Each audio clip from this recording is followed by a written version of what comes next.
Well, turns out that's all she wrote for Enzo Maresca at Chelsea. Welcome back to the Chelsea Sunsport YouTube channel. We're going to take a look at the fact that Chelsea have now got rid of Enzo Maresca. He's gone. He won't any longer be the manager of Chelsea Football Club. He was the longest serving manager under the current ownership. He lasted around 18 months, and it was a mixed time for Maresca at Chelsea, but he obviously won 2 trophies, the Conference League and the Club World Cup. He had a number of successes in his time here, and ultimately we're going to take a look into how fans are feeling now that he's gone and who will replace him. It looks as though that's going to be Liam Rosenior, but also why did he get sacked and what are the frustrations that fans and the owners have with him as well. So let's get into that first of all, because the first thing I guess is why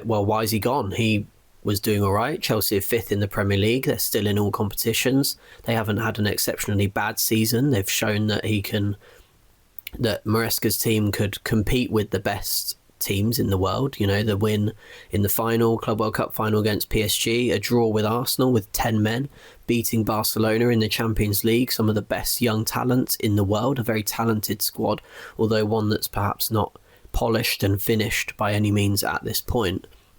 They proved that they can at times be a really, really good side under Enzo Maresca, but also at times there were real frailties that were exposed more recently than ever, and I guess it's looking at whether those frailties were Maresca's fault or whether they're more problems with the recruitment of those above him, those that have fallen out with him now, the likes of Behdad Eghbali, because when it feels as though I guess the fan frustration with Maresca is that he's being given a set of tools that it feels like are almost impossible to compete with in terms of longevity. You know, you need that longevity and consistency in a Premier League season, and when you've got young, inexperienced players, it's probably harder to demand them to be what you need from a title-winning squad. You know, what the likes of Arsenal and Man City have got this season. One of those two teams obviously more than likely to win the league. Even Aston Villa showed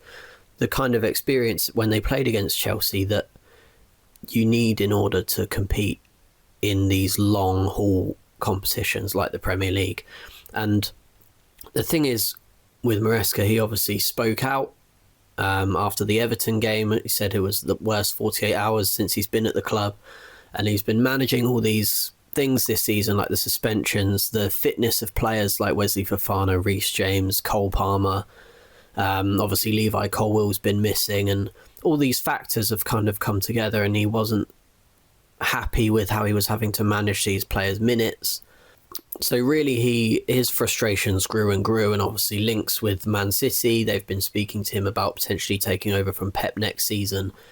I think it probably just got all a bit too much for both the owners and Maresca himself. He was frustrated with how things were going. The owners were frustrated with how things were going, and that's just led to a severance of ties between the two. So although he probably did do a pretty good job in charge of Chelsea when he was there, ultimately it's come to an end the same way things came to an end with Pochettino, with Potter, with Tuchel. They've all ended up falling out with the ownership. And so let's take a look at, you know, what's next, because it looks as though it's going to be Liam Rosenior who will be in charge of Chelsea next. He is the favourite to take over. The current Strasbourg boss, obviously also a BlueCo owned club. He knows the ownership, he knows how they work, he knows what they will expect from him. And although he won't be in charge for Sunday's game against Manchester City, it looks as though he will be the, feels weird to say long-term replacement, because is there really a long-term manager in this Chelsea system? You know, it's not been proven yet that anyone can last longer than kind of a year and a half, a season and a half. So who knows how long this will last with Rosenior. It's impossible to say. Maybe he'll be the long-term success that they seemingly want in terms of backing a project. That's what they've spoken about so often, but have failed to really do so far. They've obviously backed it in terms of spending, but in terms of what a manager actually needs, hasn't necessarily been met when they've asked for it. So Rosenior, I've been to Strasbourg, I've been to watch Strasbourg, I've watched plenty of them in the Conference League as well. They're obviously doing well in that, but been a bit more disappointing in Ligue 1 this season. He has been a good manager in pretty much every job he's been to. He did well at Hull. Obviously, it's surprising to see him get sacked from there. He's done well at Strasbourg, without a doubt, but they've spent a lot of money invested into the team well.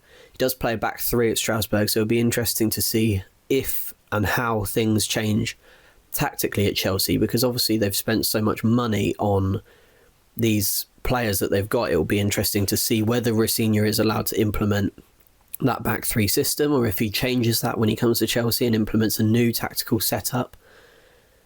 When he was at Hull, he played Liam Delap at right wing, so we'll see if that makes a return or not. But obviously, I think the likes of Esteval, these kind of franchise players that the owners see as, you know, the likes of Cole Palmer, Esteval, Levi Colwill, Moises Caicedo, these are seen as kind of franchise players for Chelsea, the kind of assets, which is feels weird to describe them as that, but that's what they are. They're money making assets at this point.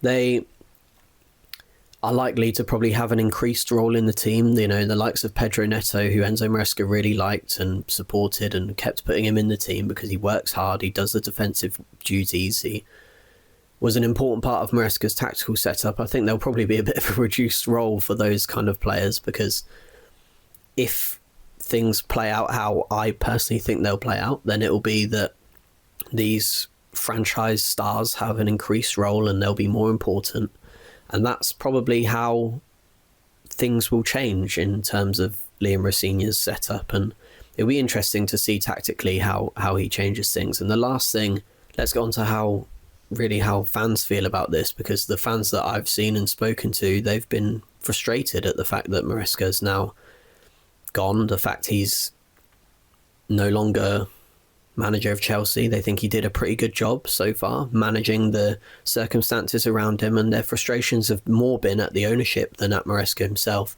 At times they've been frustrated with Maresca's decisions, you know, the likes of subbing off Cole Palmer early. A few decisions that Maresca's made haven't quite gone down perfectly with the fans, but that's expected with any manager. And I think the overarching feeling is more one of frustration at the ownership rather than at Maresca himself, which has seen him lose his job.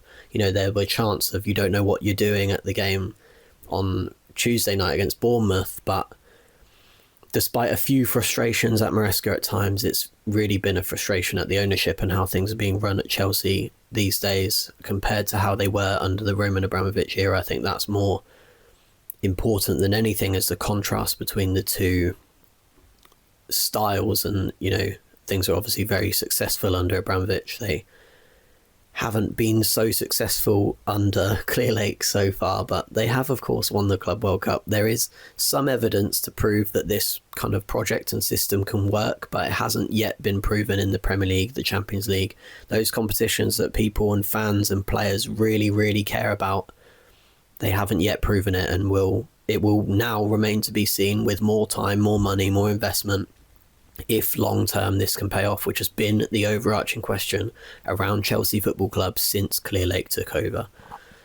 But that is all there is really to say on Maresca, Rosenior, Chelsea so far.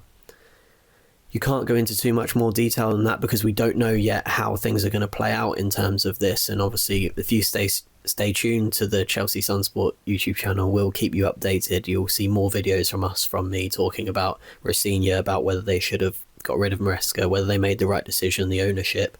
So make sure you like, comment and subscribe for more of this, to see more of us, to hear more about Chelsea, to stay updated about Chelsea. We'll bring you everything you need to know. So like, comment, let us know down below what you think of Maresca now being gone from Chelsea. Let us know if you think it's the right decision. Let us know what you think about Liam Rosenior coming in.